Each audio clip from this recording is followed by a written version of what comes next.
Oh, well, hello, all my wonderful bros. Wonderful broskies and bros guys still in every nation. I'm the Dark Shadow Maverick.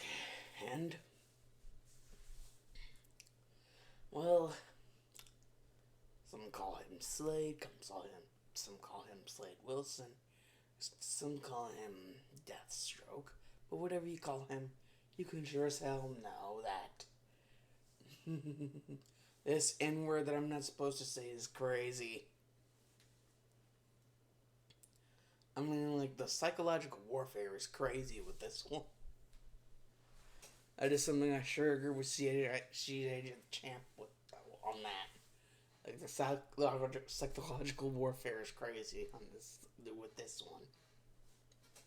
Yes, Slade. Yes, the why I'm calling him Slade instead of Deathstroke is because the 2003 Titans I don't feel gets enough credit. Like, a lot of people do agree that, the 2003 Teen Titans is better than Teen Titans Go. And with that, I cannot agree enough on with that.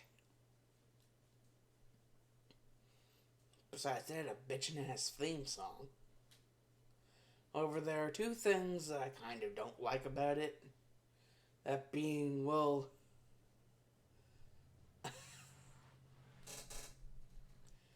like, the last season of the show kind of got weird. With the only thing I really actually like about it being the last scene, where there's just a Slade bot, and he's kind of doing the exact same thing that Slade was doing to Beast Boy. I'm not Beast Boy, Robin. Basically, he keeps on repeating the same thing. She doesn't want to see you anymore. Like effing with the dude's head, but instead of Robin, it's Beast Boy. Yeah, like Slade is good at doing that. That's like one thing out of like the end of the series that I actually felt like retained the goodness of like the entire series. The other thing that I didn't really feel was all that great is whenever like for the movie, this character Brushagun or however the hell you pronounce his name. In the flashback, he looks so damn badass, but turns out that in the present day, dude does not look nearly as badass as he did in the flashback. I mean, what the hell?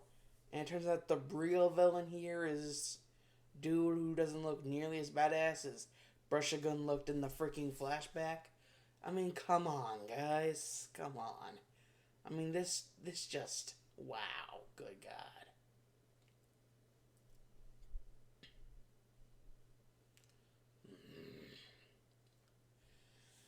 So yeah, besides some of my disagreements with the end of the series, except for that one scene with Beast Boy and the Slade bot, repeating the same thing, she doesn't want to see you anymore, basically doing to Beast Boy what Slade the entire time, Slade bot or no, had been doing to Ramen the entire time, but to Beast Boy, besides that,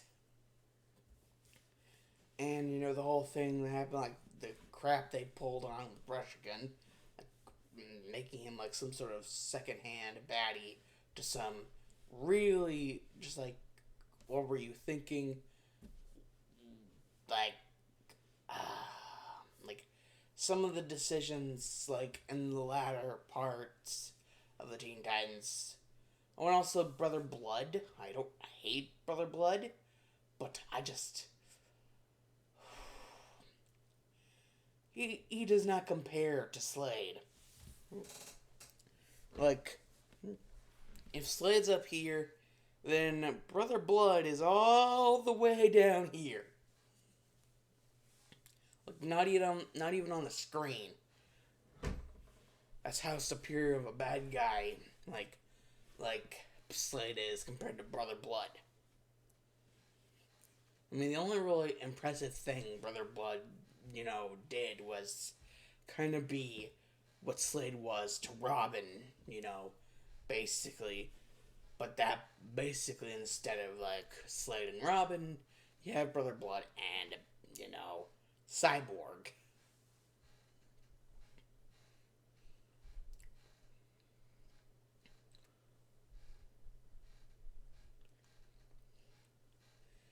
And the only really impressive thing got out of that was, freaking Cyborg going like Super Saiyan Blue. That one episode.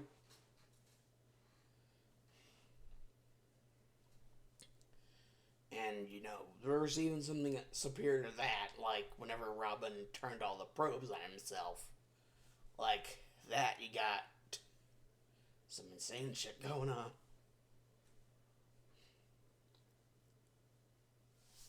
Like pause.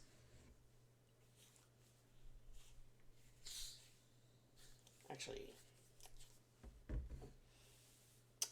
finish this before I get into that.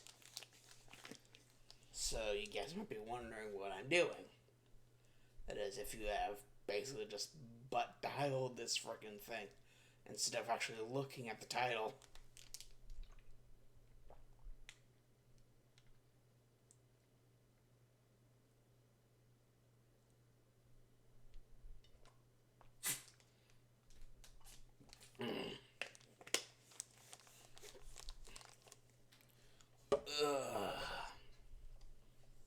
Good God. Basically, there have been what ifs. What if Deku was Deathstroke? Like, I've seen several attempts at this. If, Deku was Deathstroke. But nothing that really compares, close to what I want to do. Because in my mind, it just seems so much fun to come from this. Just from what I'm wanting to do.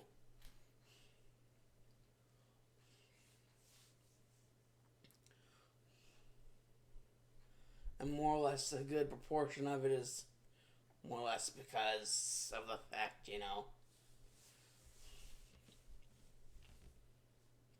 and the candidacy is basically a continuation of the 2003 Teen Titans that actually delves into sort of like the Justice League, stuff as well, like the Justice League series.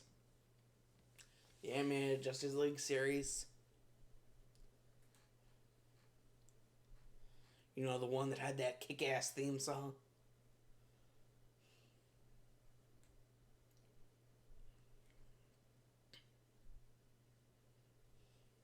The one that Linkara used to use for his, Secret Origins Month thing.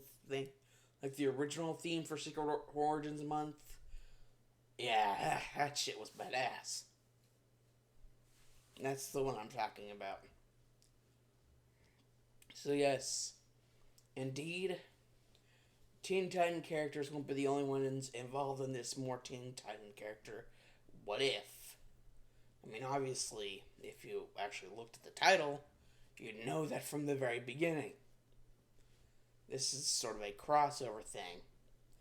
Like a multi-crossover, actually. Because this will kind of be like a time skip thing. Not only that, but it won't just include Jump City, but, even some other stuff. And maybe even some stuff from rival company Marvel. And I said maybe, so, I mean, come on. Anybody who knows me obviously knows me as a Marvel junkie instead of a DC junkie.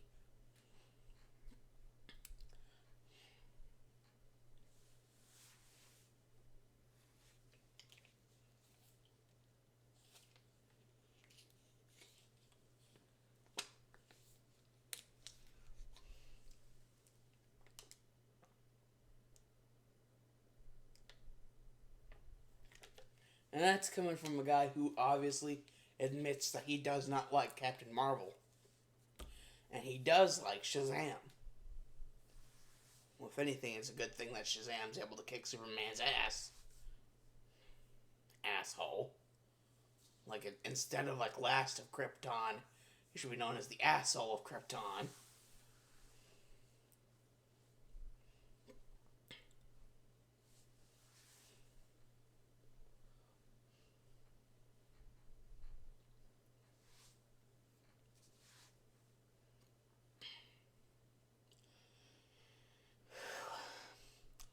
Well, anyways, now let's actually get into the meat and potatoes of this story. More or less how the story is going to play out, and then actually get into the story. It's more or less, not only is it going to be kind of like an after thing of the whole 2003 Titans. Yes, this is basically in the timeline. It's going to be after the last episode and the movie, regardless of the canonicity in between the two. Like how canon the movie is to the actual 2003 show. Like, regardless of the canonicity, I am going to act that the movie is canon, and regardless of whatever. However, basically that means it will be after both the show and the movie. The end of the show and the movie. Yeah, this will basically be like the after of both. Basically, after the show's ended and after the movie has ended. So basically, I remember it going for 5 seasons, if not 6. 5 or 6 seasons, basically. After the end of the last season, this is basically where we'll be starting off. And on top of that, there will be even some extra stuff, added in. Like more Marvel characters and more actual DC characters.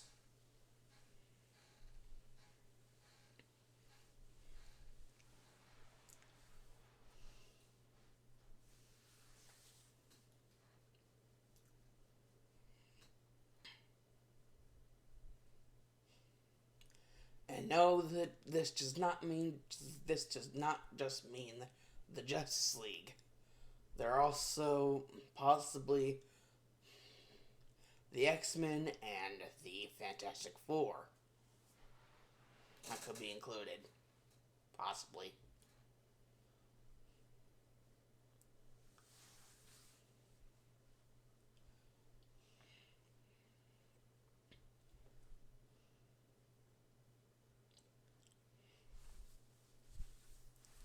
And, well, basically, the original plane, crossover. Because, well, that's kind of the entire meaning of the what if.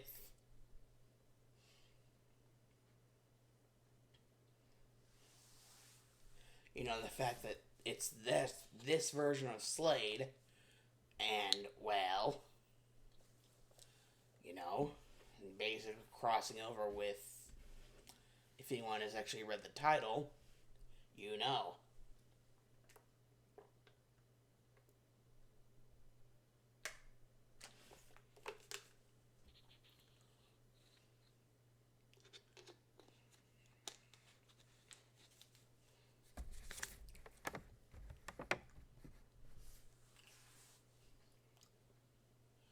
And so, basically, the reason why I'm even saying Slade to begin with, even though it was a Slade bot that attacked Beast Boy, so he could have eventually just died anyways after the end of the series, is because, well, it was at the end of the series where the whole thing with the Slade bot happened, so, I mean, just thinking about it, I actually highly disagree with the whole thing of Slade being dead. I mean, dude battled like a Souls boss looking dude in order to regain his humanity. I don't think he's gonna die so easily.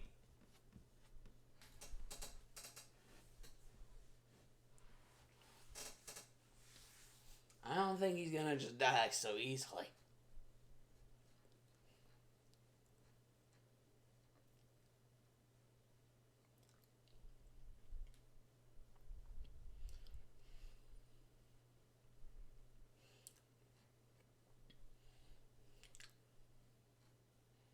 However, with basically the whole thing of adding in, DC and other Marvel and DC, like, bullshit. X-Men, Fantastic Four, Avengers, other DC characters.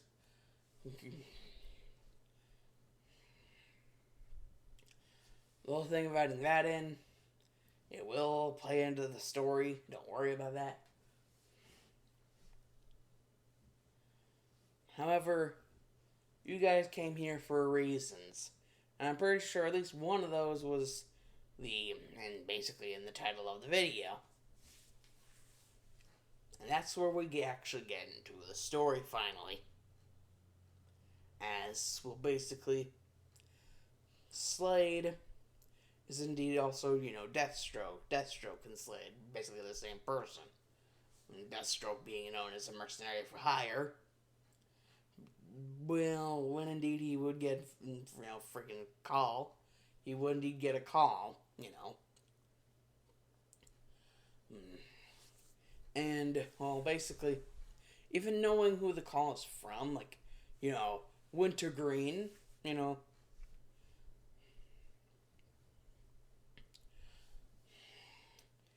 Wintergreen would just basically just be like, Master, I believe you have a call. And basically, Slade would be like, oh, really?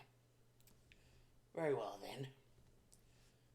And then it would just be like, accept the call. Like, oh, Slady, I've just been wondering if you would like to proposition deal. Yes, that's right. Me. Oh, and by the way, DC characters, as in the Joker, who I'm obviously voicing right now, I'm kind of trying to do the Mark Hamill version, like, from the Batman animated series. I am desperately trying to do a Mark Hamill, but I honestly have no idea how good or how bad I'm doing. I am trying, but I don't know how bad I'm failing. At least know, guys, that I am trying. Oh, Slady, I may or may not have a proposition deal for you. You see, after stealing that Brainiac's Kryptonian, what's he calls it? Harley, what did the big brain man call his invention? And then you just hear someone off in the go like, oh, Mr. J, I think he called it something like Kryptonian massive dimensional depolarizer.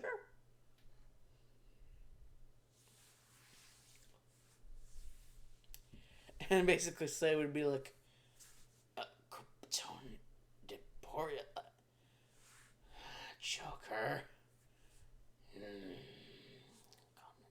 You have to call him himself down from like trying to wring Joker's neck through the call. What do I have to do to get it? Like, he would be insistent. Like, he knows what that shit is. Like, they don't know, but for some reason, somehow, Slade knows. And he wants it now. Like, he knows what it is, and he's pretty sure he wants it. And Joker's basically like, he's pretty sure he knows why he wants it. Like, he doesn't know really what it does, but he's pretty sure that Slade at least wants it for something, and he might know what he wanted it for. And basically, Joker's like, oh, that. Well, I think you might have just helped me figure out what it actually does. And on the whole prospect of that, and Slade's just like, you didn't break it, did you? And the Joker's just like, well, Harley, does it look broken? And Harley would just be back like, with like, Mr. J, I thought I already told you. It is broken. It would just be like, what the fuck?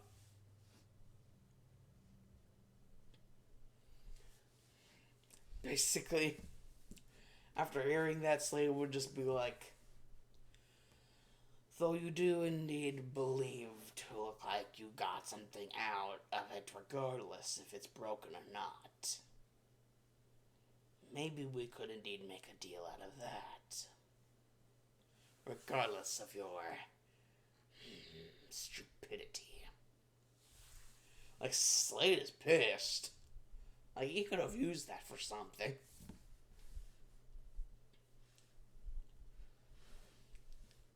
And Joker is like, well, I'm not sure how much you can get out of an 8-year-old who's afraid of his own shadow. Pretty much sure of that. And Slade's just like, child. 8-year-old child. Afraid of his own shadow. Okay, something isn't right. He's like, something isn't right here. And the Hive were just there, and basically, after the whole defeat of Brother Blood, they had basically nowhere else to go.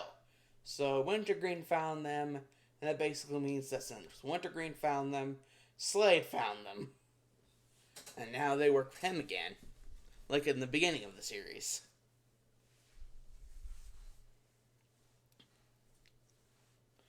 Yeah, in the beginning of the series, they also worked for the Hive while working for him.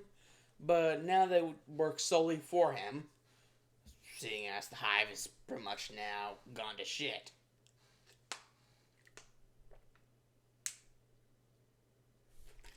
After Cyborg kicked Brother Blood's ass.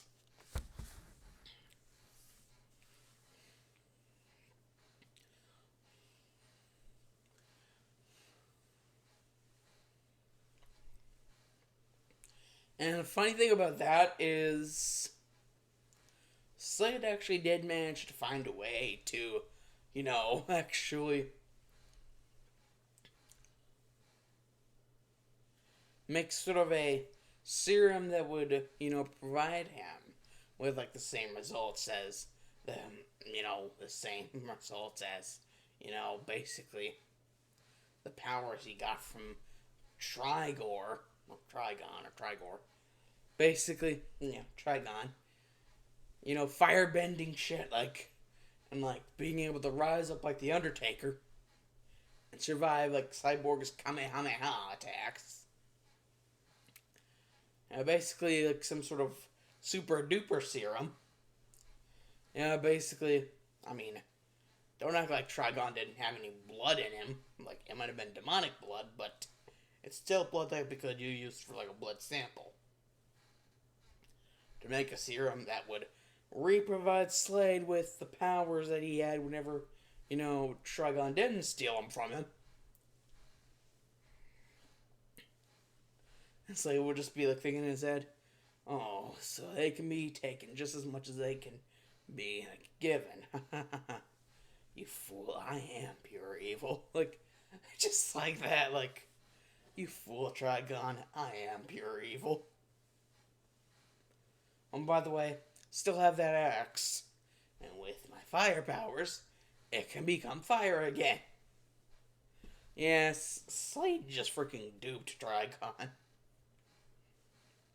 And even stole, the technology from, the brain dude.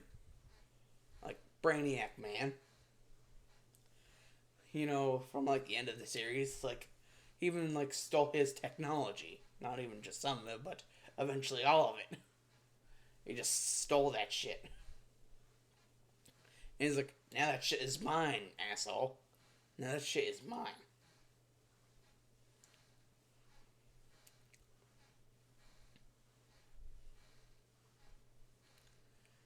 He didn't just break out Mammoth, Jinx, and Gizmo out of freaking jail. He broke all of the Hive members out of jail. And Cinderblock, Plasmus, and Overload. He broke them out as well. And basically eventually sent them all to track down this guy who Slade found out was trying to be the next Red X. And eventually, basically, it was figured out that basically Brother Blood had made a basically his own version of a Slade bot, basically to look like Red X. And like any situation, if he were to come across any problems to deal with, anything similar to, Slade's like pre-fight shenanigans. And so Slade is just like, okay then. Yes, Slade does not play with kid gloves. Not even with someone like Brother Blood.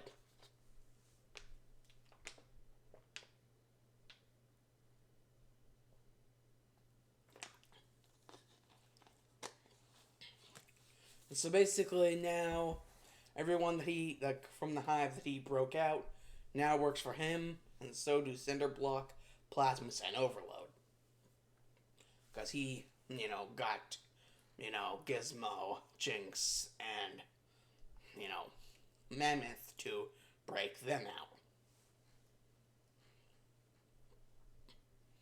And, well, considering this whole 8-year-old kid, basically, now, instead of just like, Wintergreen? It was like, Wintergreen just like pops up and like, yes, master? Like, and Slade's just like,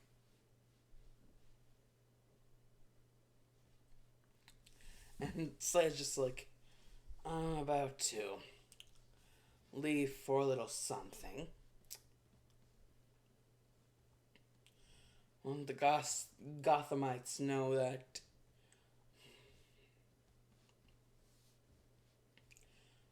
Slade's back in town. Like the boys are back in town, The boys are back in town, boys are back in town. It's just like, it's crazy. But, Slade's like, he doesn't really need anyone to protect him. Besides, who's really gonna be there to, like, hold the fort if, like, Wintergreen's the only one there? So, yeah, Jinx, Gizmo, Mammoth, Plasmus, Cinderblock, and Overload basically are given the mission to hold the fort while he goes over to Gotham. Slade goes over to Gotham. To get the little exchange.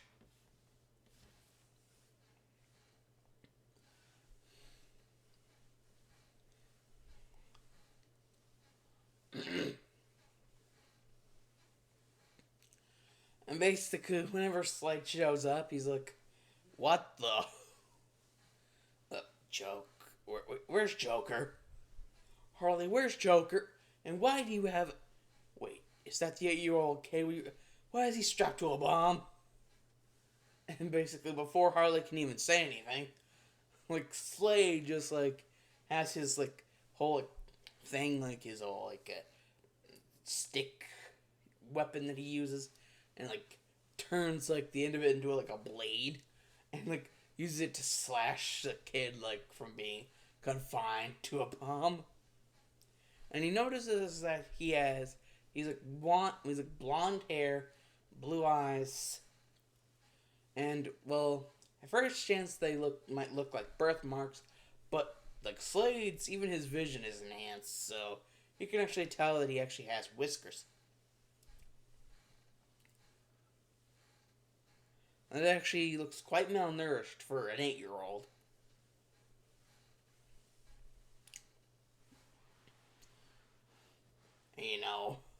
Like, the bomb's starting to count down, and Harley's just like, come on, count down faster. And Slade's just like, why isn't Joker here? He said he was going to be here. And Harley's like, actually, no, I don't think I remember anything about that. And that's basically whenever she realizes Slade isn't there anymore, and then bang! Like, she gets knocked over, like, and, like, damn. He just knocked her the frig out.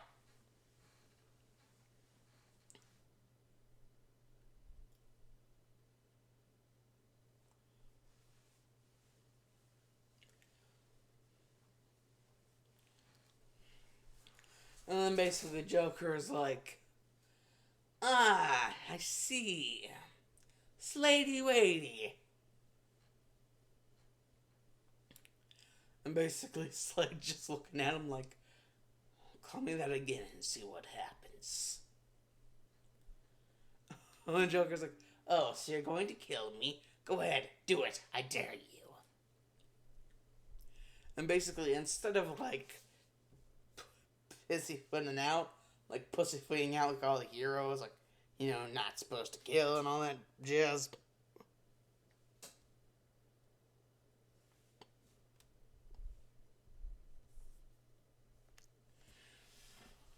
Instead of that, Slade actually keeps true to his word.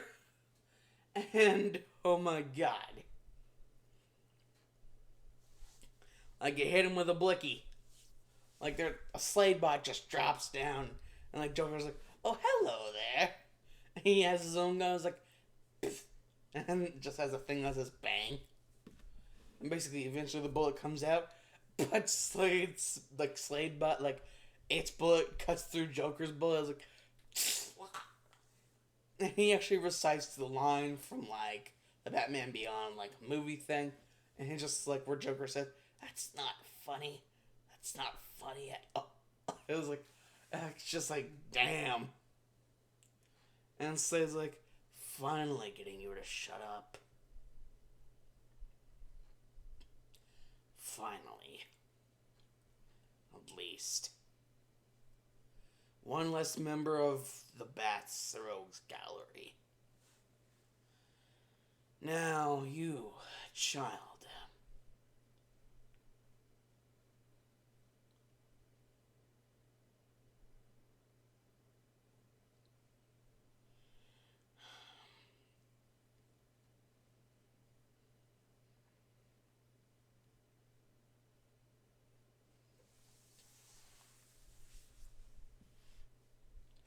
After everything with Ace and Jericho, I think I might have an idea.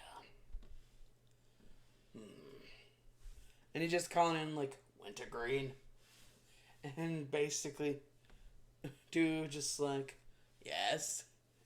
And, well, so he's just, like, telling him about, you know, the whole story, like, not leaving anything out, like, nothing out.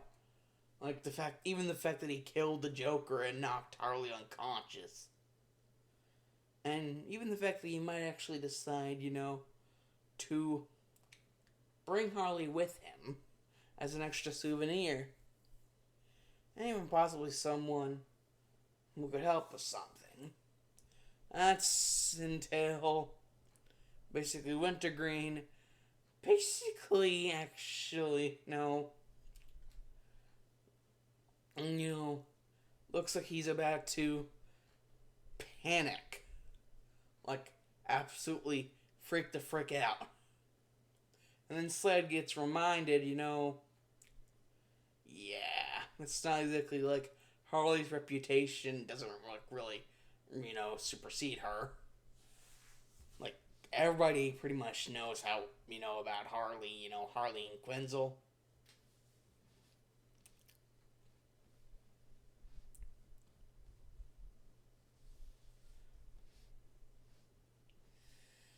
And so basically, right as Harley is about to, you know, wake up, Slade just decides to judo toss her over the freaking railing of the base. And it just so turns out that it's a bunch of molten lava, like, and Slade's just like, why does Joker always have to make the weirdest bases in the weirdest places? I guess it wouldn't be Joker if he didn't do that. And Wintergreen would be like, oh my god, did you literally just... And Slade is like, yeah, Wintergreen, you have a problem? And Wintergreen is actually, no. I have the exact opposite of a problem with that. messed. And basically, Slade will be like, Wintergreen, you're doing it again. And basically, Wintergreen would just be like, uh, uh, oh, sorry about that. And Slade would just be like, don't be. If I'm right about what I'm right about, a kid's going to need someone. So basically, whenever Slade finally, gets back to his pad,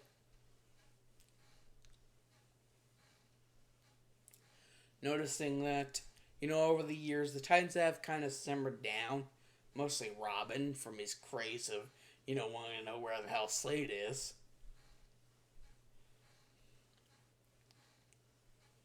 And also the fact that technically he's no longer the, basically the pack leader of, the Teen Titans. He actually left and became Nightwing.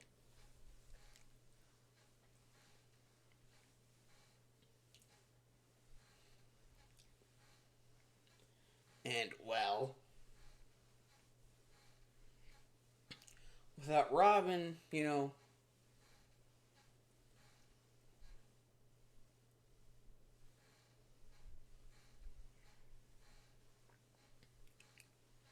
well, oh boy.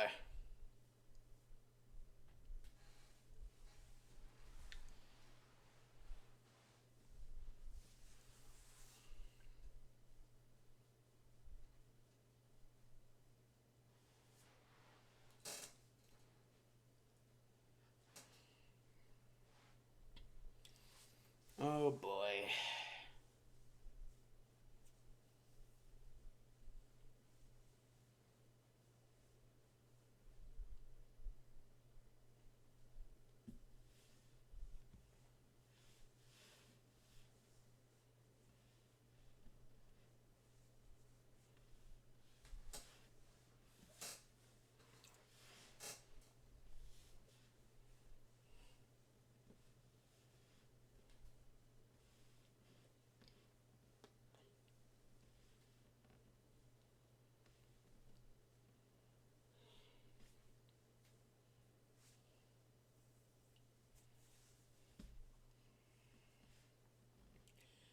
Oh boy, indeed.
Well,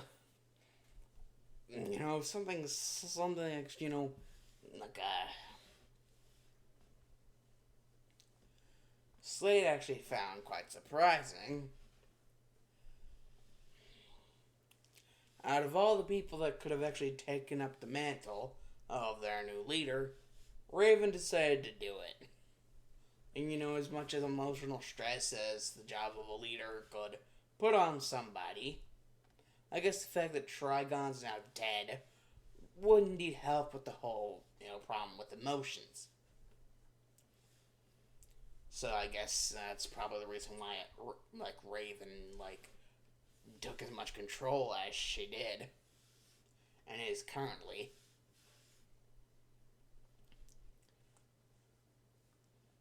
Because, like, Starfire's an emotional wreck. Beast Boy and Cyborg, well, they're Beast Boy and Cyborg. So, who else but Raven to take up the mantle? of leader, seeing as Robin's now doing his own thing. And now, seeing as the kid was basically asleep, Slade's actually wondering, how could he have been asleep through the entire thing? And basically, once they had finally all gotten there, back, Slade's hideout, he actually does indeed figure out because Naruto tells him. I mean, it's at least better than, the whole cries of the villagers like demon, die demon, evil like fox, murderer, like, yeah, basically Slade of Freck, basically.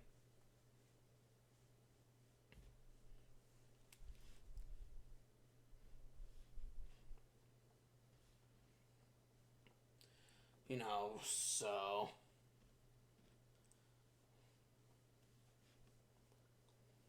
Yeah.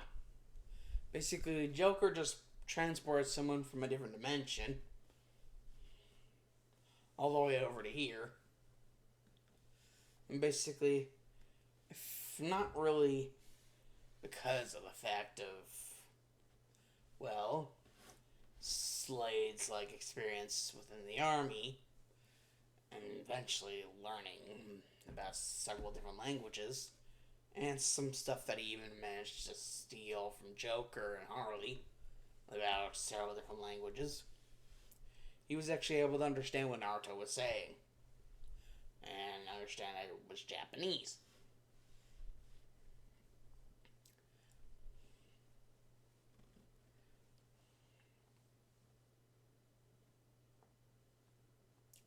And even, teach Naruto how to speak English.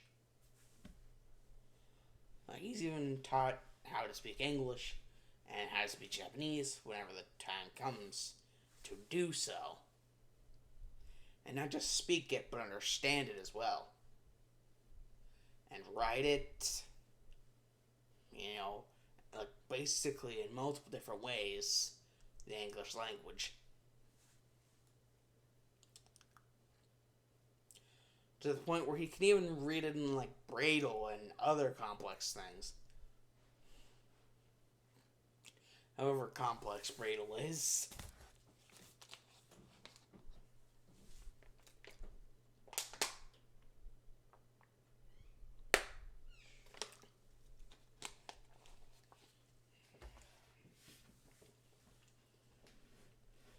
And after getting him basically mentally aptitude, considering what Naruto seems to already know about, certain things, he seems to be more aptitude for a ninja life, even though his aptitudeness seems very generally sus, even for compared to a rookie.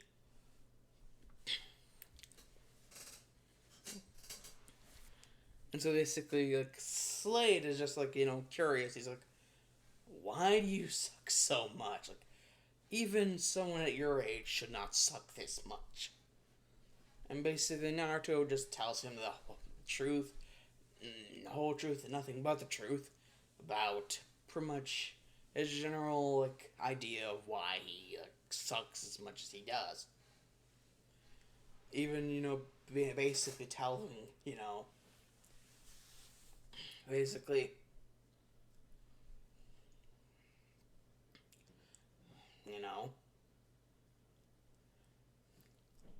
fact that the instructors always basically gave him the hardest of things to learn, and basically, the shittiest of ninja equipment, and even gave him the most suckiest of chakra control exercises.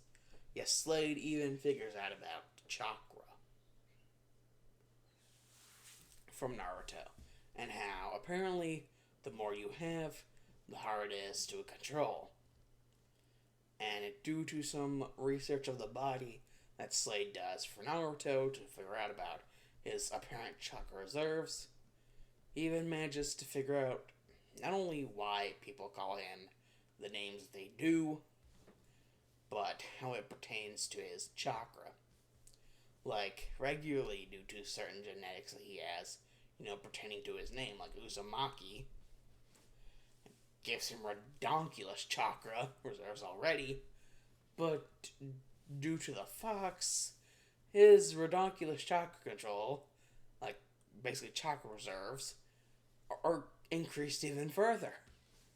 The basically Slade figuring out about the fox being a massive being of chakra, complete chakra.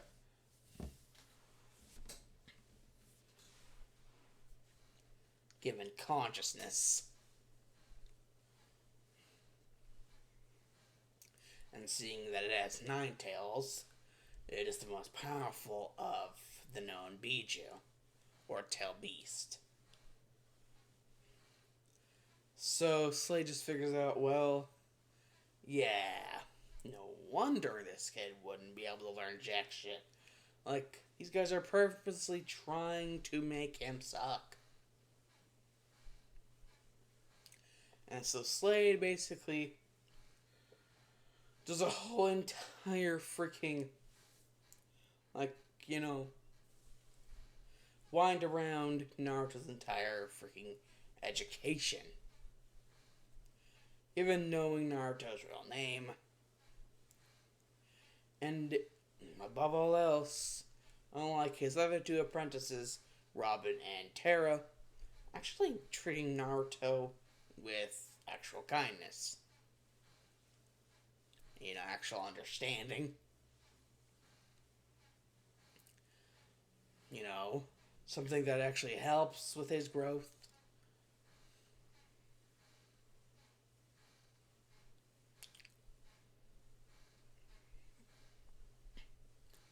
And, well, even stuff that, Naruto had overheard from ninjas doing their ninja stuff about, chakra affinities and how basically to determine chakra affinities.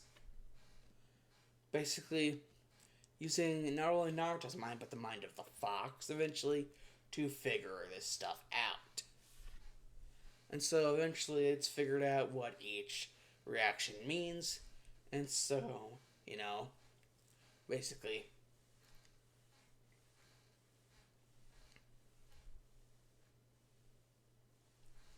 whenever, Naruto's whole thing happens, there's kind of a little thing that happens. First it gets, cut in half. But then it, one half gets soggy and the other half starts to crinkle up. And, due to some scans on Naruto's body, basically, Slade begins to believe that the whole cut in half thing is due to his main affinity being wind. And the whole soggy thing, basically, one of his parents has a water affinity, and the whole crinkled up thing, the other parent having a lightning affinity. And basically, Slade having figured out about this whole thing of chakra, basically, now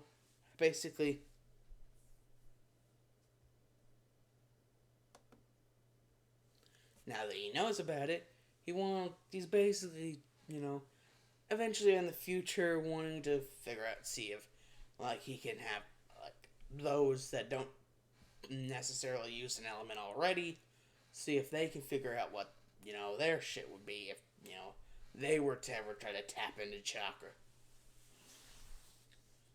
Just in case.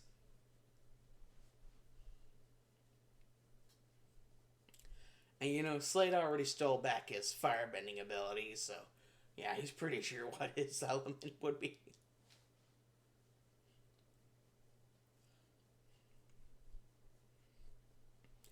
And basically, seeing as the first thing it did is cut in half, that means his strongest affinity is wind.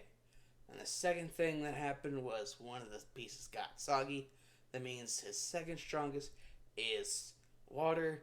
And the last thing that happened was the other piece crinkled up, meaning that his weakest is lightning. And Slade's even able to pinpoint, like, which parent for which affinity. So, basically, the mother had a water affinity, the father had a lightning affinity. So, his stronger of the two affinities he actually gets from his mother. And, the actual one to inherit the, not really inherit, but have the Uzumaki name as a birthright thing. Because she actually is an Uzumaki Kushina. Or basically Namikaze Uzumaki Kushina, because she married Namikaze Minato. And so basically, as Naruto is learning more about himself, Slade is learning more about the whole ninja world and chakra and how everything else works. From, the beast within Naruto. Seeing as Kurama is how many freaking God knows how long years old.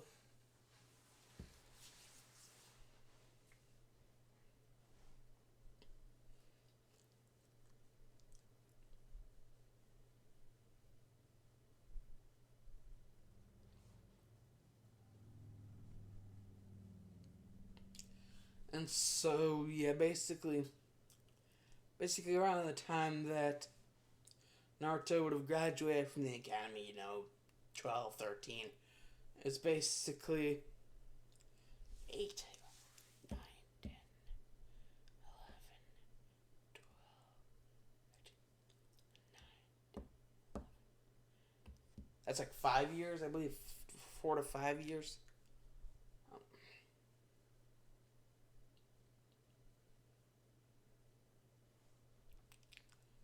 I'm gonna say 5 years.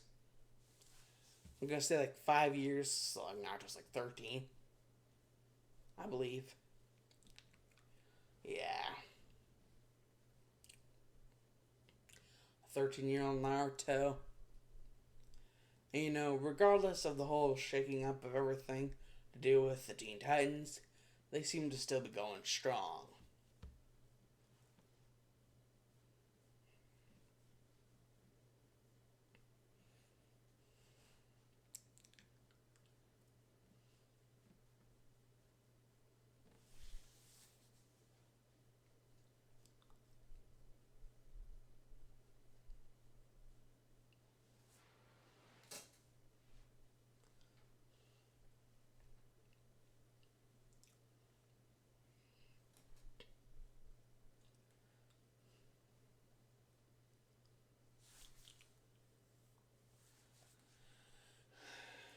And by this point, he's even learned to master the other two out of like the 5 elements, and even learned to master some of like the sub elements. And the entire reason for him being able to master the other two, being fire and earth, being, well, Slade having a good understanding of fire already, would kind of be able to help him like master like, fire. And, well, Terra being one of his former apprentices, he'd be very familiar with Earth. Just not as familiar with Earth as he would be with fire. Hey-oh.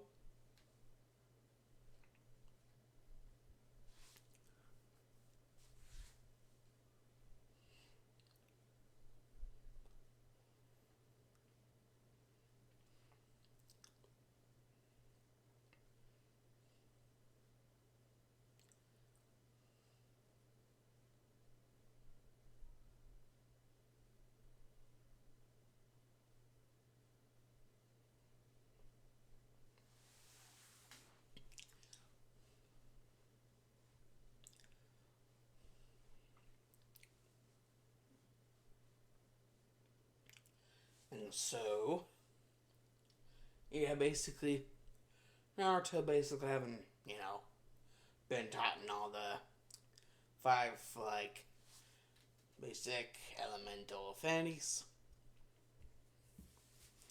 He would also basically gotten the Slade treatment to where he was like insanely good at every single type of weapon and even like form of martial art. And even, got like something of like a steroid treatment whenever it came to Kurama's healing factor. Like like the Fox's healing factor is good and all, but Slade decided to give him a little bit of a treatment by injecting him with some of the stuff that he was injected with. You know, needing the U.S. military believing that that shit would keep him from being, like the whole truth serum bullshit. Though Slade only uses certain samples so that Naruto doesn't basically go insane.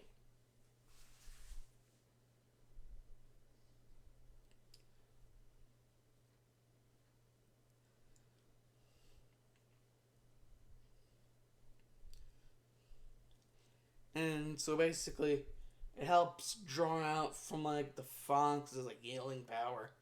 Basically, even giving him better healing than he had before. Like the whole treatment. So now he can freely call upon the healing power of Kurama.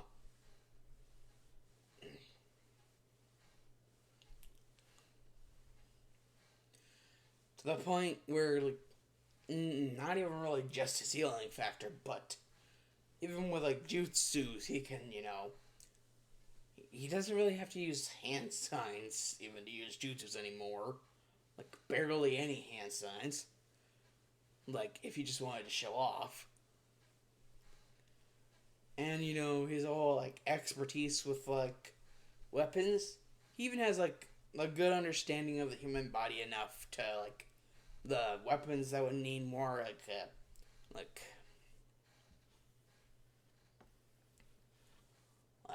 better,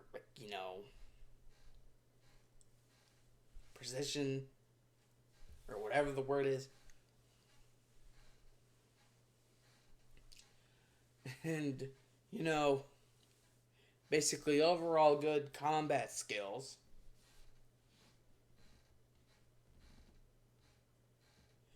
I believe the fighting style is actually called Krav Maga. It's like a mixture of fighting styles. Like, he's got Krav Maga and like a multiple of others like fighting styles. Like something Naruto calls Fox Krav Maga. Basically, the ultimate mixture of fighting styles. Sure to win over any battle, whatever way Naruto wants to win it over. Like, if it's like a hit that requires him to get in close, it will be perfect for that. If it's whatever else, it will be perfect for that. Basically, the perfect fighting style. It's basically what to Naruto Fox Krav Maga is. He even named it that, like Fox Krav Maga.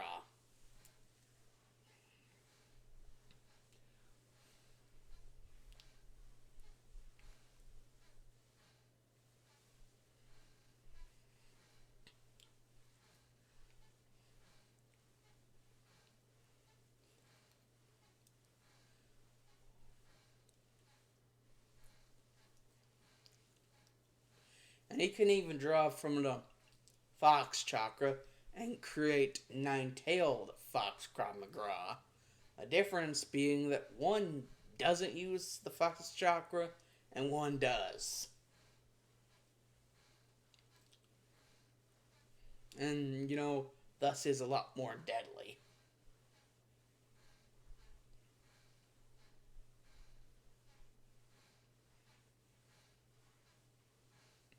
And thus is a lot more deadly. I'm gonna him the bubbly. And so basically, Naruto is basically done doing his whole thing. And so, shower time. And basically, Naruto getting out of the shower, basically drying off and getting into his gear and shit. And, Slade would pop up to him, and basically, Slade, remembering about the whole thing with Robin and how he became Nightwing, basically, Slade nowadays is thinking, this whole, whole, 12 steps ahead criminal mastermind shit is kind of... He doesn't necessarily know if it's his thing anymore. Back to the days of Deathstroke. He wonders if, it's just not his thing anymore. If maybe he does need to go back to the days of Deathstroke, where he was just a mercenary for hire that would basically just do anything as long as he had the right price and he felt it was warranted. And, reminded of Ace and Jericho because of Naruto, how much he reminds him of them. He decides basically that the days of Slade basically need to be dropped. And so, to give Naruto an even bigger understanding of his fire and earth elements, and, even better, just fire and earth element in general, he allows him to accept Trigon's, power, and, Terra's power whenever he was basically controlling her nervous system. And so, he even has a better, understanding of the fire and earth elements. Even allow him to mix them, creating, what would obviously happen if you mixed them with anything, even each other. Which any, Naruto aficionado knows creates, I'm pretty sure, lava release.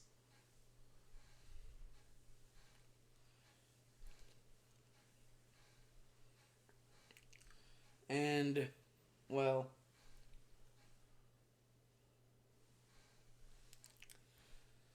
that's basically what Naruto basically gives Slade basically gives Naruto the rundown of, the days of Slade, basically the enemy of the Teen Titans, that, it's kind of run its course.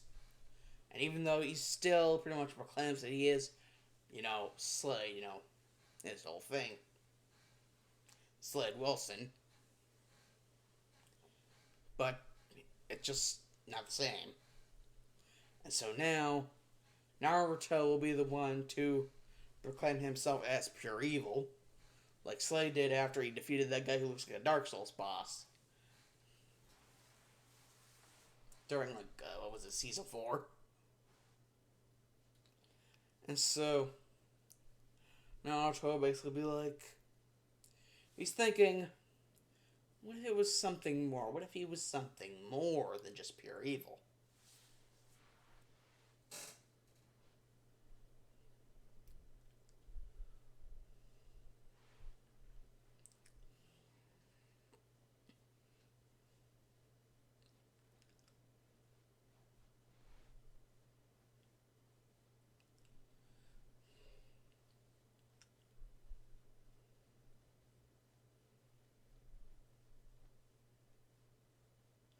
What if instead of pure evil, he was pure unadulterated badass? And Slade actually hears that, and he's like, it seems I've taught you well. It's just it seems I've taught you well. And Naruto's just well, I know what that means. So, fight for it? And so he's I wouldn't expect anything less from you. And Naruto's oh, no, that's my line. I wouldn't expect anything less from you, father. And then Slade's just 3. Naruto's 2. And Slade's 1. And it's boom, fight. It's And, they're just starting, kicking ass. And well, Naruto, like, Slade does indeed have this, like, great understanding of how the psychological, like, whole shit with the mind works. How long, like, Naruto's been spending time with Slade. He would have a great understanding of that, too. And so, really wouldn't be able to do anything cerebral in order to win the fight. So, it would just be powerhouse versus powerhouse, since the whole cerebral aspect kind of just wouldn't work. So, basically, it would basically be powerhouse versus powerhouse. And considering Kurama's in there, and, Kurama basically doesn't need to have respect for Slade. It's just he also has a very deep bloodlust for being able to defeat the man. And that's basically, training regiment from hell, his freaking container. For God, like freaking 4 to 5 years. Like half a decade. Like training regiment from hell to his freaking container.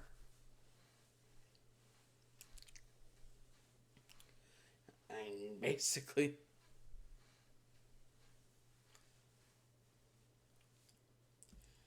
And he doesn't really basically understand if he liked or does not like that at all.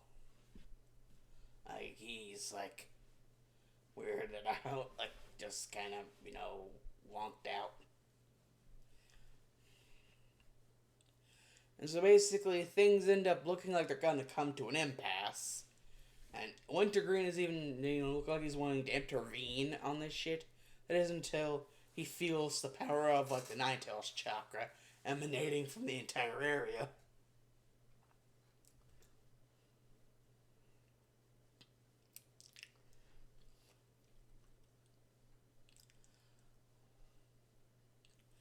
And that's whenever he also feels it started to subside.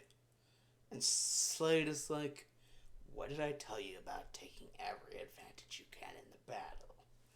And Naruto is like, yeah, but also you told me about self-control.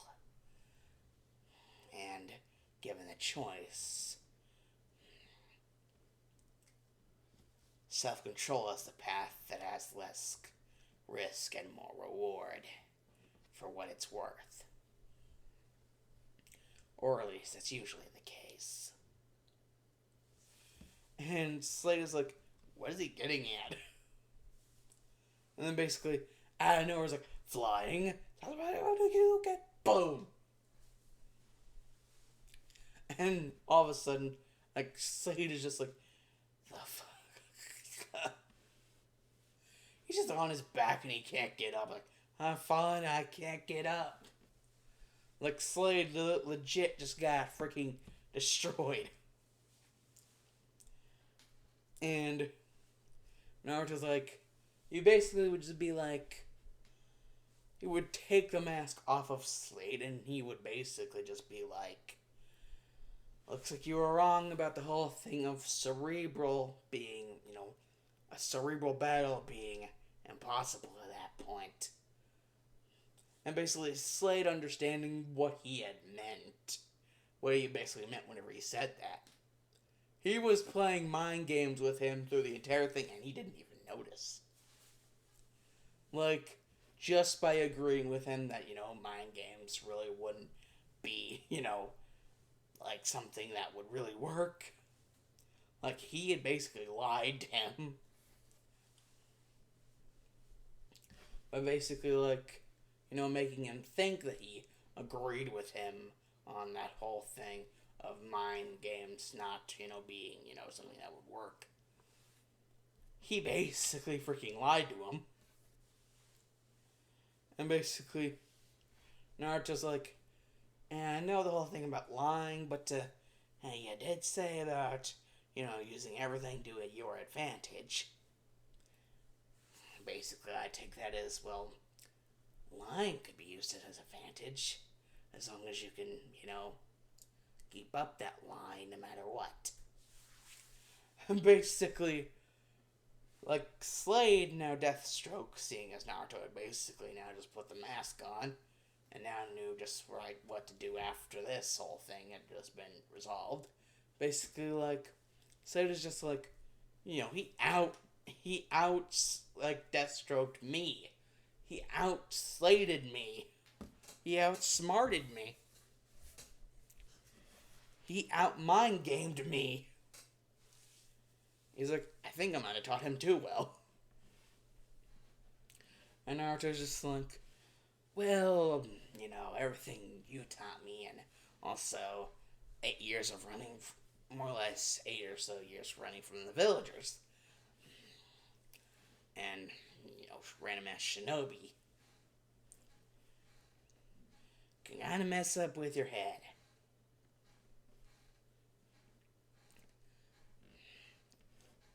And by the way, I presume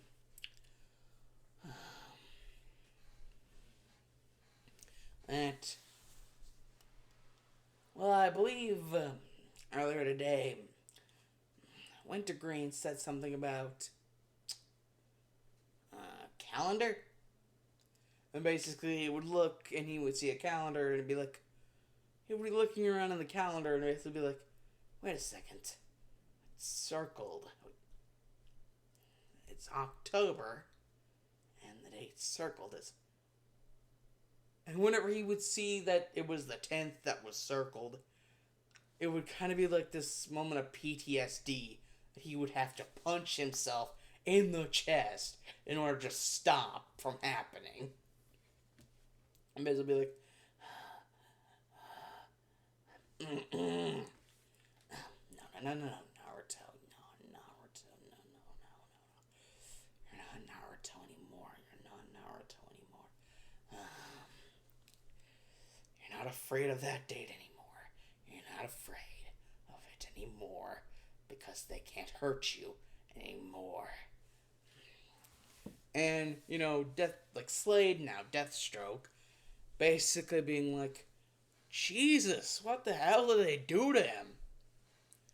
And basically getting the response from Wintergreen, basically like, I believe from what Naruto had experienced in his nightmares, or at least that's what he said that they were, but I hardly believe that. It looked more like he was being attacked in his sleep by an invisible enemy. Or multiple invisible enemies, more like that. They were called fox hunts. And basically Slade being like, Wintergreen? And he would just walk over to Wintergreen and he would whisper in his ear, remind me to find some way to get to the village of Konoha and raise it to the damn ground. Like, schedule something. Find a way to schedule it to the proper date.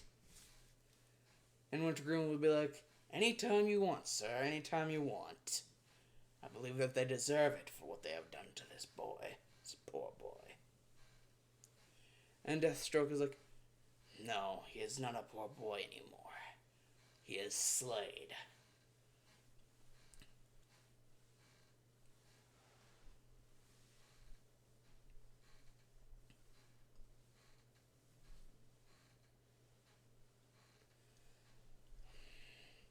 I am now Deathstroke once more, and he is now Slade.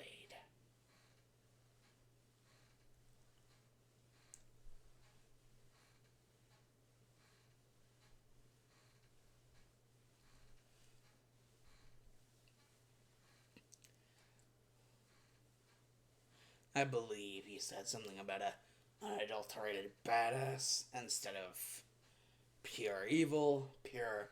And Naruto just finishes for him like, pure unadulterated badass Slade. And he would have just said that while he had the mask on. Like, actually, he would have said it right before he put the mask on. Like, he would have said the pure unadulterated badass part, and then he would put the mask on, and he would turn around to face Deathstroke, and then just said, Slade.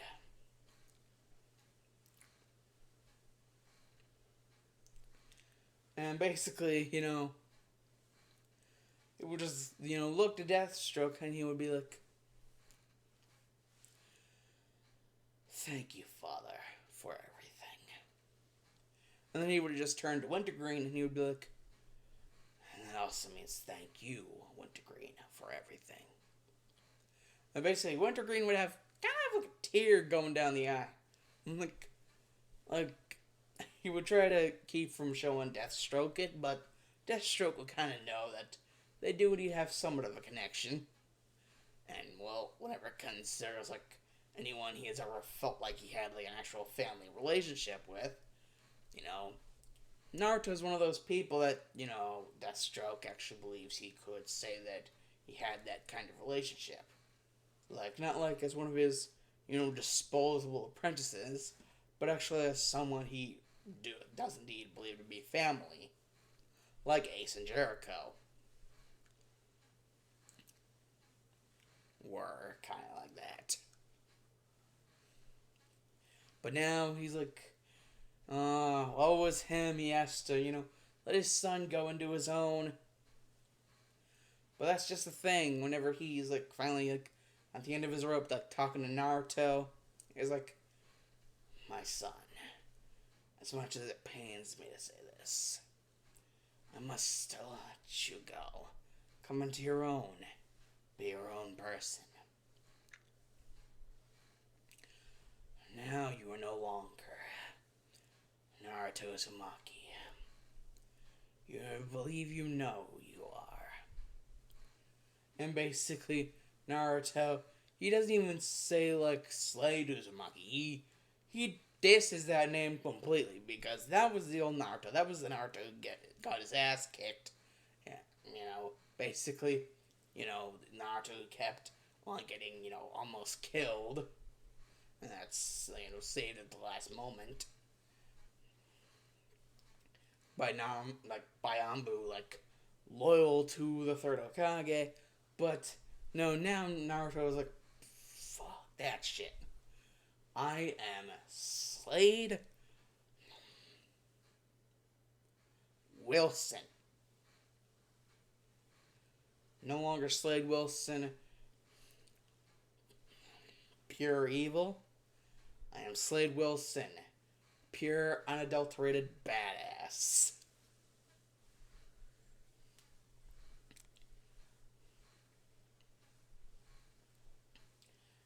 Basically,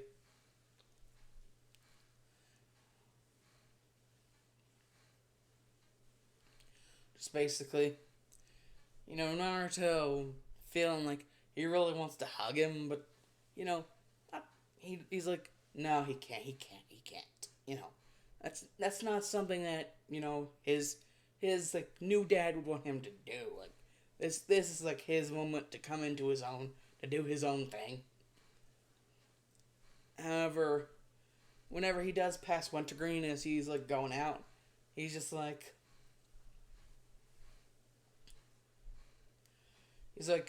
speaking to Wintergreen, he's like, tell Dad that for everything that it was worth, that you guys were more family to me than anyone in the Leaf ever were.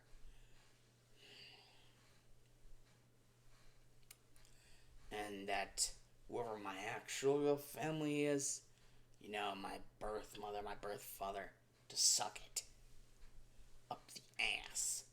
And then just like, it was like ninja runs the frick out of there.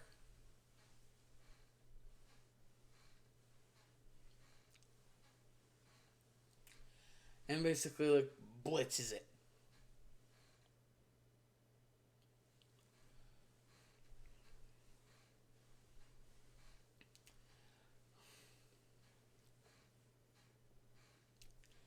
And so yeah.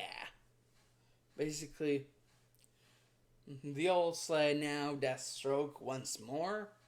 Taking up jobs like for the highest bidder. With Wintergreen kind of doing his own thing. Except for basically Slade being like, as Deathstroke, I really didn't, have all that much of a butler type person. So, you actually think you should, Naruto,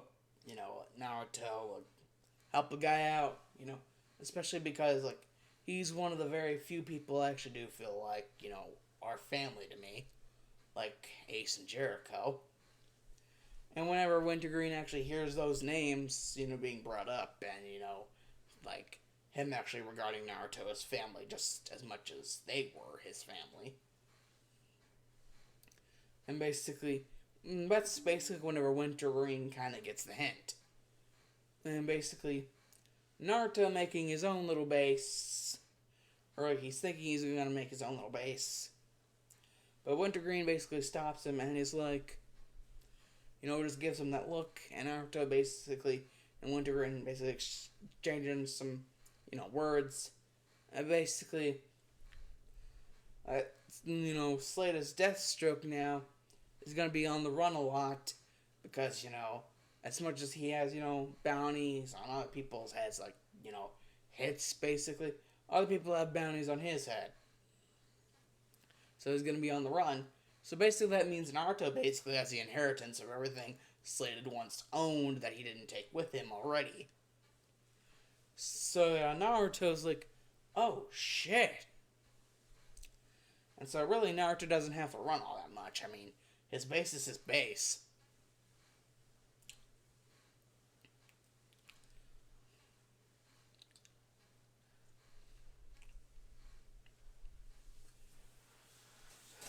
And so basically the first thing, deciding to do is basically some remodeling and, some reconditioning to get, the members of the Hive and,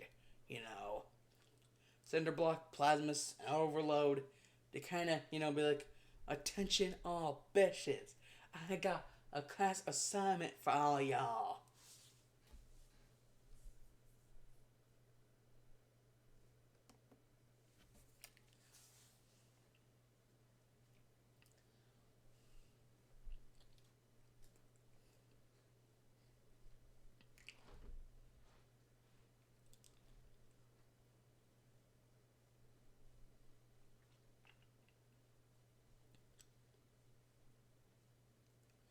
And, well,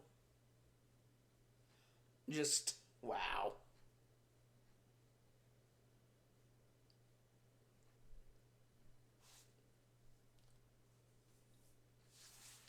So, yeah.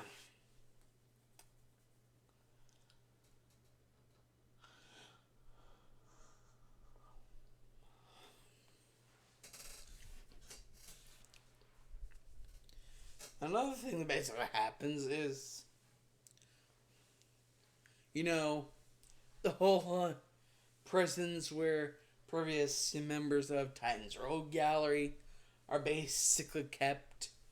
Yeah, that shit gets broken into, and basically now they work for Naruto.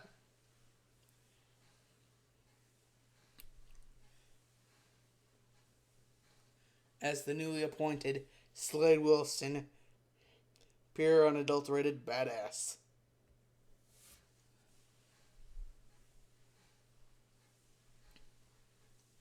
And, yeah.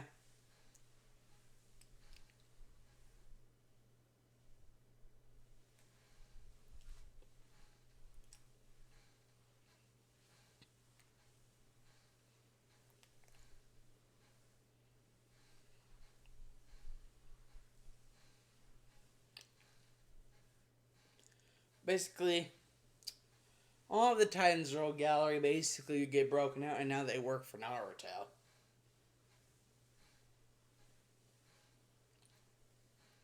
And another thing about that is Batman himself, dude, like the Dark Knight, literally gets a call from Commissioner Gordon, basically about something crazy that just happened.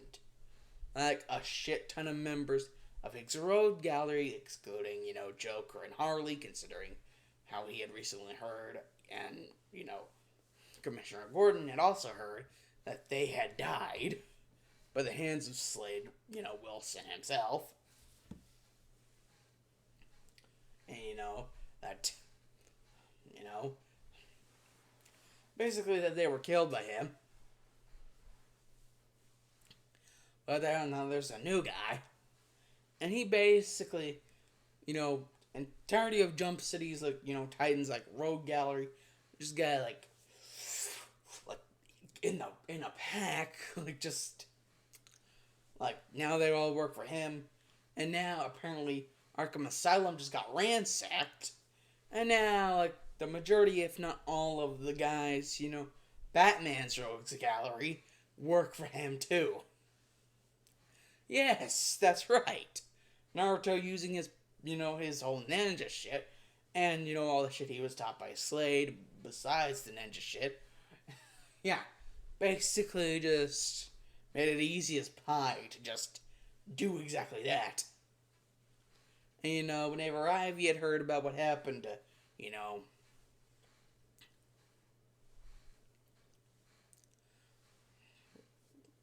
Harley and shit, basically Naruto, not exactly being, trolled all that much by the Fox, considering the Fox's actual respect for Slade, and now that he was taking up the title, basically, the Fox even telling him about some jutsus that could help with, Ivy's, position. Where, like, she kind of liked Ivy, but didn't like the Joker. I'm gonna say kind of like earlier. Shit.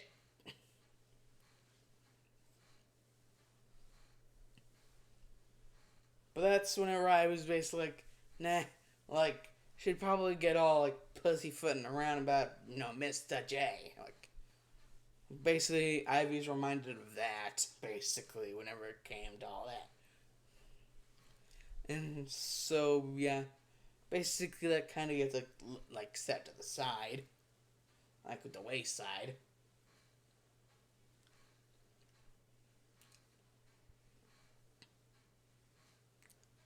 And basically, Naruto's just like, yeah, thanks, Pam. And so, yeah, all that. Yeah, so basically all of the Titans Rogue Gallery, all of Batman's Rogue Gallery, yeah, now work for Naruto.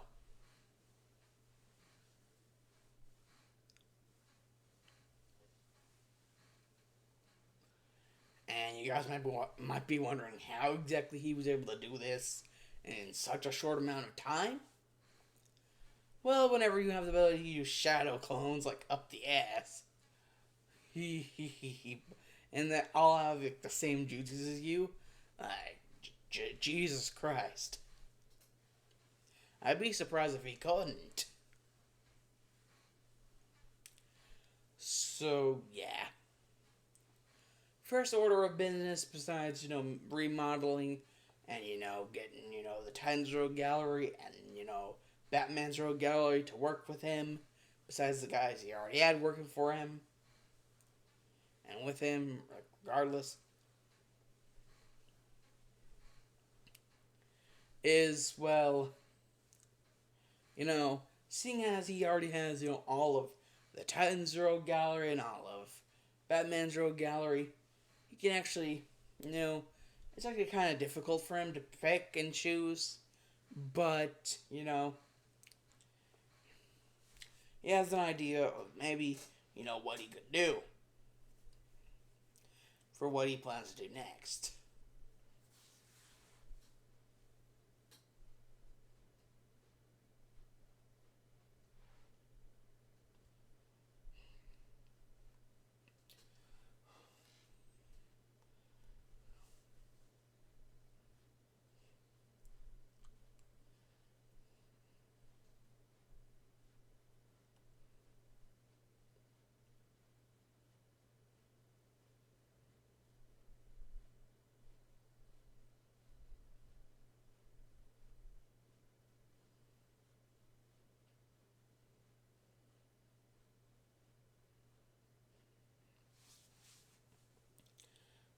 So, yeah.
basically, you know,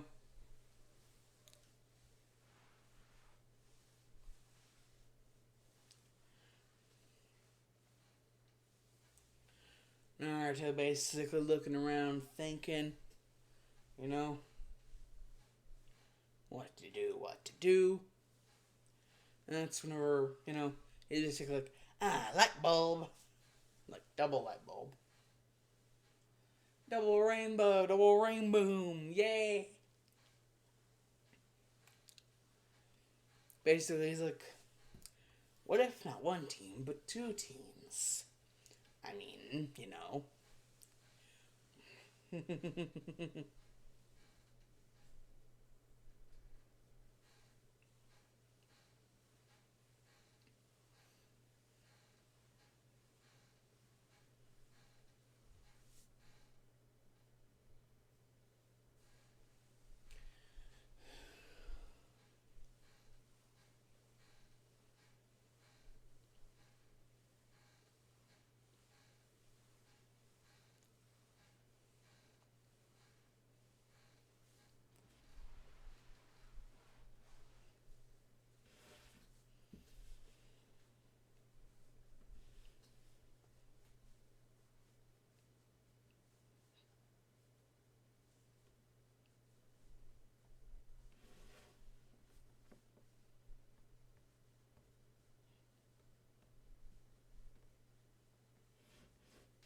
basically Naruto thinking, it's like, I think I might have an idea. Like two teams, like, yeah, I think I might get it. I think I might get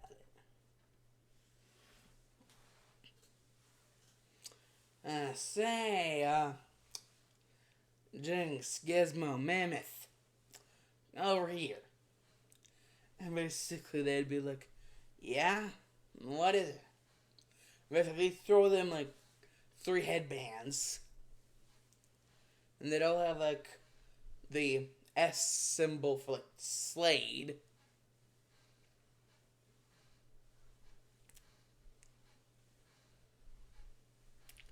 And basically it'd be like, Pamela, baby doll, Killer Croc. And he would just throw like 3 over there. And he would just explain to them something that, comes across every once in a while. In the ninja village, basically, Konoha was probably like a dirt shit place for him whenever he was like 8, like, and younger than 8. Because he basically kicked out of the orphanage whenever he was 4. Now, in like the freezing snow of the dead of winter, like a snowstorm. And, Pamela already doesn't like the snow because, like, Jesus, like, it kills plants. And you know how Pamela is about that plant life? Poison ivy. I mean, the woman's already a freaking vegetarian.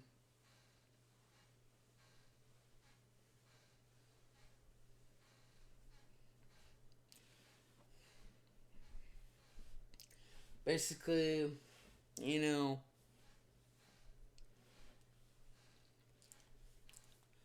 all that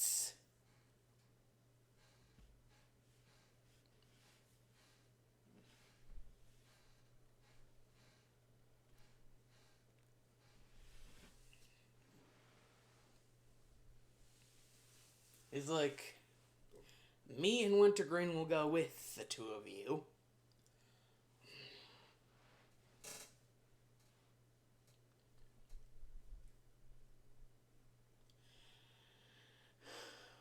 I'll basically be considered the Johnny Sensei of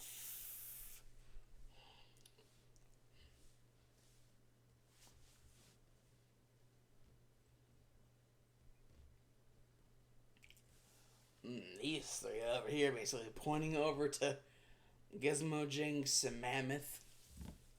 And basically, whenever pointing over to Wintergreen, basically, and the other theme and the other three will basically have to be under you, Wintergreen. If that's understood, I'm basically tossing a headband over to Wintergreen, and basically, Wintergreen kind of understanding what this all means. Especially whenever, headband time basically would be tied around Naruto's thing, but kind of already has the mask going on, so it's kind of like the only reason why he doesn't. Plus, he basically wants, the Hokage and whoever else is going to be there to believe that he is the leader of his own ninja village. Which he technically doesn't have enough people following him around to be considered like a small village. But, whatever.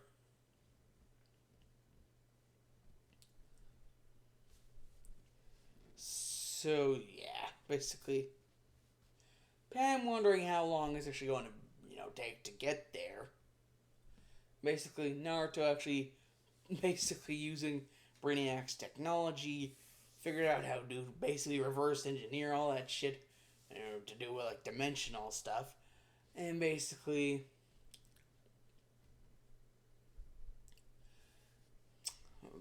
finds it pretty easy to locate Konoha. So it actually won't take them very long. And so, yeah, they get there relatively easily.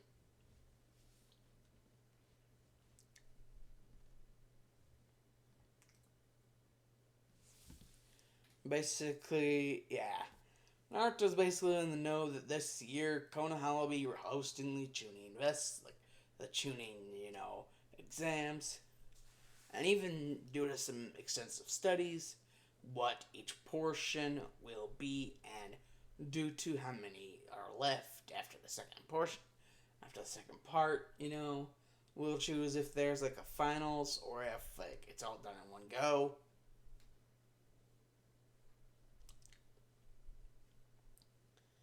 Which, considering the actual like power, like manpower of everyone on the team, like Naruto just like got that look.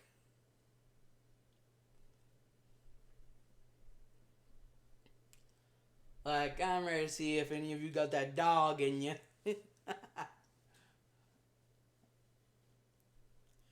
Basically, everyone has their reactions after got all the headbands on. Basically, Gizmo's like, he's just like not having it, and like, Jinx is like, I get to beat the crap out of people. And basically, the Mammoth is like, he'd be like getting ready to destroy people. And Pamela basically wondering, like, just like wondering, like stuff. And Baby Doll just being like, oh, Baby Doll. She'd just be like doing her own thing. Like, and oh my god, Killer Croc, just doing his own thing, living his best life.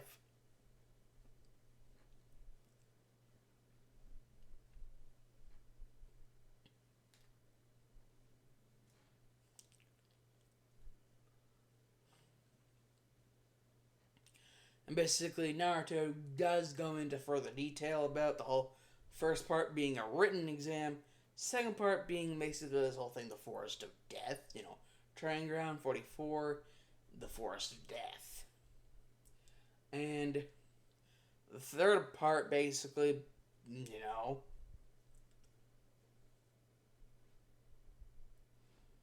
the actual Chunin exams. Like the final part.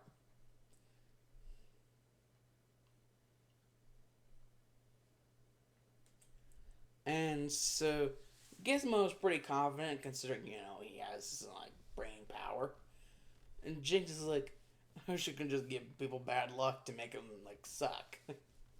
And Mammoth, like, even Mammoth being as, crazy as he is, like, he knows he isn't going to be that good at written tests. And, like, Pamela's intelligent.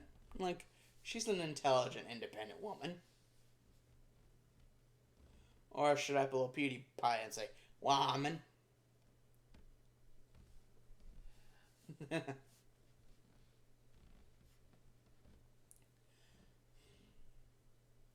Baby doll, she may look tiny, she may look like a little girl, but she's actually a lot older. So, yeah. She would actually do a lot better on, written tests than, most people would think. So,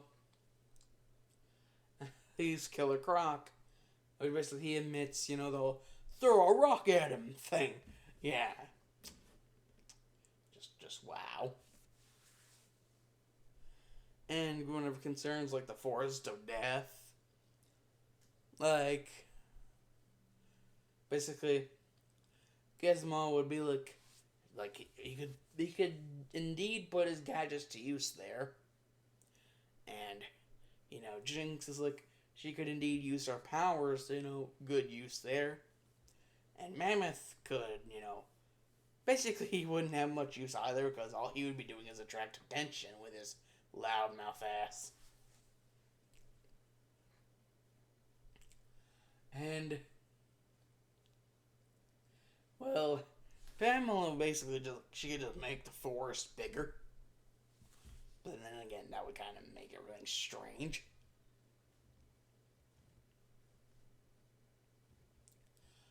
And whenever it comes to Baby Doll, like, just wow. And Killer Croc, basically, Killer Croc, doing his own thing.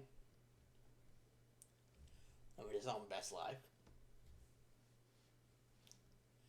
So, basically, seeing as Wintergreen and Naruto as, the new Slade, don't really have to do all that much, Yeah.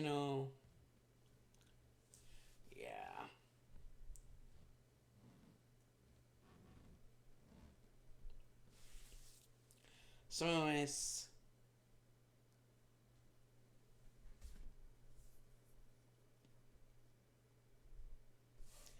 Teen Titans, go!